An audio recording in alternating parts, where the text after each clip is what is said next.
When I got my first PhD offer, my first thought was not excitement. Don't get me wrong, I was happy. But I was also thinking that maybe they made a mistake. Maybe they didn't mean to send it to me. Maybe the people that interviewed me were not even real. So I verified the email, verified and verified. I checked the email again over and over and over. And please don't get me wrong, 47 rejections was what I had before this time. I was working a support work at this time as well. And I was doing that work when that email came to me.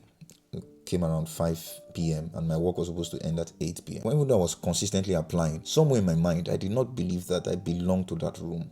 So that even after I did the interview on 1st of May 2025 and got the scholarship on 2nd of May 2025, it felt really sudden. But that feeling has a name, and it's lying to you. This video is for that student that feel like they don't deserve to be where they are, maybe in their program or in certain spaces or receiving certain opportunities. The feeling usually sounds like, I'm not good enough, I don't know enough. They will find out eventually. Most people think that imposter syndrome is something to fix or overcome, but in my opinion, it is something to understand and act through. Imposter syndrome was originally observed in high-achieving women who could not internalize their own success. And the truth is, it's not just in women. It has been found across different demographics, different ages, different cultures. You find out that this thing is not rare. It's commonplace amongst high achievers. If you are an international student, there's even an extra layer of difficulty. You may just be the first in your family, the first in your institution, or even the first from your country. The feeling of not belonging has cultural roots, not just psychological ones. Maybe you are in a setting and you are the only black person amongst those kind of people. You are meant to have that kind of feeling. It's not just irrational. It's a gap. It's a real gap. Nobody talks like you. Nobody looks like you. Nobody came from where you came from. But the fact that this feeling is understandable does not mean it's accurate. After I got the scholarship, I was invited to the school to just, come and have a chat with my supervisor or see what the environment is like and see if I want to really come to Plymouth. And at this point, I was in Liverpool. When I came from Liverpool to Plymouth the first time, I was in May 20th or 22nd. And, I met my supervisor. We were already having a chat. She introduced me to a PhD student within a research group. It was nice to meet everybody. It was nice to have a chat. What I then observed was that there were some terms that I did not know. There's some terms they were using that I did not really understand.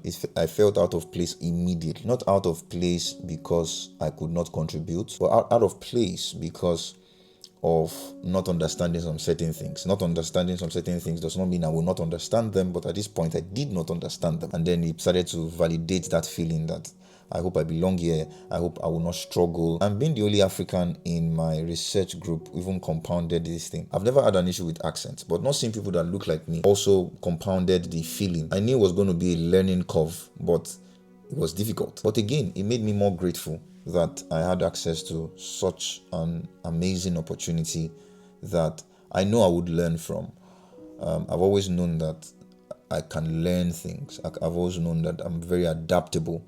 But that feeling of not being worthy came, and I'll be very honest with you, it was strong because this guy you are looking at here is not a genius. I'm not a bookworm. I just rely on the wisdom of God to do a lot of things. But it's not like I'm a genius, or as some people will say. Somebody was teasing me in my live session one of those days, that I was trying to tell people that, hey, go for this opportunity. Either you don't have to be a genius, I love that.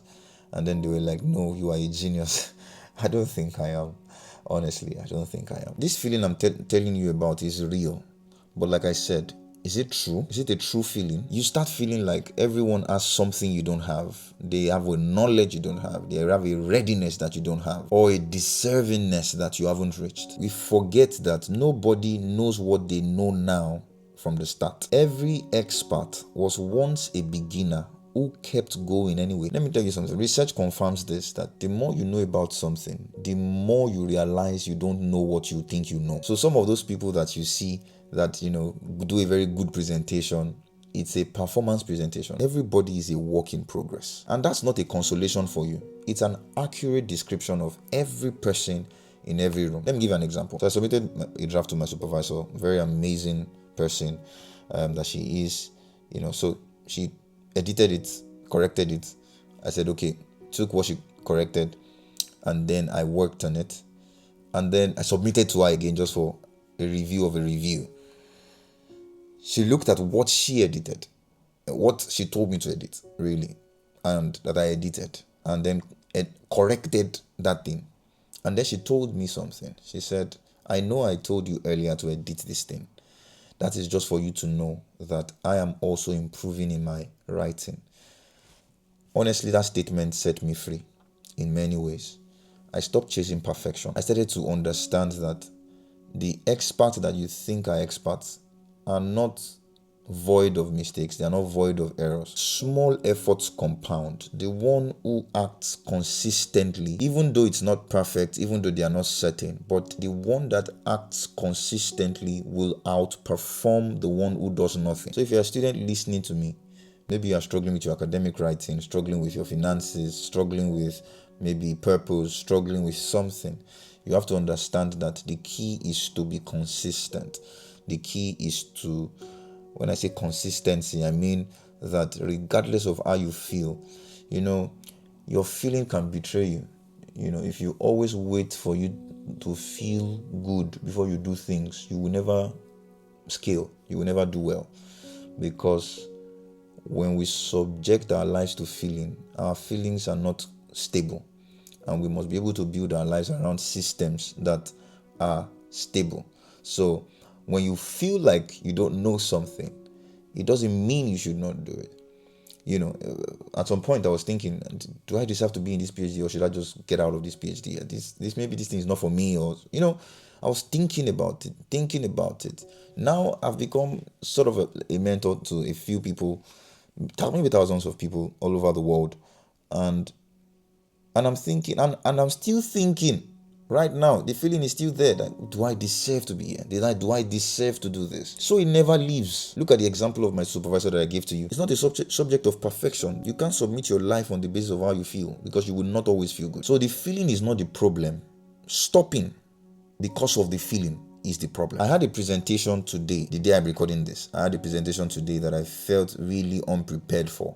I went there, I spoke very well, delivered excellently, had a chat with my supervisors. Amazing presentation. They were very happy. And I was thinking to myself, this is one of the presentations that I was least prepared for. I didn't do well because I was ready. At some point, I was even thinking, should I text them? I'm not feeling very well. Although I've had a very busy week, but I was thinking, should I text them? I'm not feeling very well. I can't do the presentation. But I did it regardless. Many of us have talked ourselves out of opportunities because we think we don't deserve it. I know many people who did not apply for jobs, who did not apply for opportunities or scholarships because, number one, they didn't know it was there. Number two, they felt like it was not for people like them. I know some people that told me that these opportunities are not for people like us. Many people have sabotaged themselves on the basis of their feelings. When you submit a work that is not perfect, you are likely to get a feedback. When you don't submit because you think it's not perfect, you will not get any feedback. The one who gets feedback will do a better job. I always tell people, action produces evidence. Evidence builds confidence, and confidence will reduce the noise. Look at what I said. Action leads to evidence. Evidence will increase confidence. Confidence will reduce the noise. But do you know what came first? Action, action, action. So when the feeling comes to you, name it what it is. This is imposter syndrome. When you label it like this, your brain can separate truth from a myth. Look at the results of your life, of the previous actions you have taken.